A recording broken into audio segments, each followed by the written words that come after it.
Welcome back to my daily mini blog. So প্রতিদিনের মতো দেরি করে ঘুম থেকে উঠে ফ্রেশ হয়ে খেয়ে নিলাম একটু চা, কারণ চা না খেলে আমার আবার সকালটাই শুরু হয় না। তারপর ক্যামেরা থেকে কিছু ভিডিও ক্লিপস ডিলিট করে নিচ্ছি। আর এই যে দেখো, আগের দিন রাতে কতগুলো বেনি করে রেখেছিলাম, এই বেনিগুলো আবার খুলতেও হবে। তারপর কিছুটা সময় যাওয়ার পর আমি ফাইনালি কিন্তু শাড়িটারি পরে নিয়েছি, আর কষ্ট করে এই বেনিগুলো খুলছি আবার।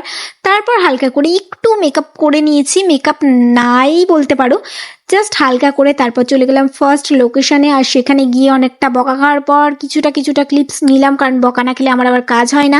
তারপর চলে গেলাম সেকেন্ড লোকেশনে, আর এটা হচ্ছে আমাদের সেকেন্ড লোকেশন, ওই একই কাছাকাছি জায়গা। আর এই যে হচ্ছে আমার ফুল লুকটা, আর এখানে কিন্তু আমি স্ট্যাচু হয়ে যাই, যেই আমি ভিডিওটা অন করেছি সেই কিন্তু আমার ছবি তুলতে লেগেছে, তাই একটু স্ট্যাচু হয়ে গেছিলাম আর কি। তারপর শ্যুটটা শেষ করে যাব আমরা বাড়ি, আর বিনা পয়সায় ঠান্ডা ঠান্ডা এসির হাওয়া খেতে খেতে চলে এলাম আমরা বাড়ি, আর গেছিলাম সুন্দরী হয়ে, আর বাড়ি এলাম দেখো বান্দরী হয়ে।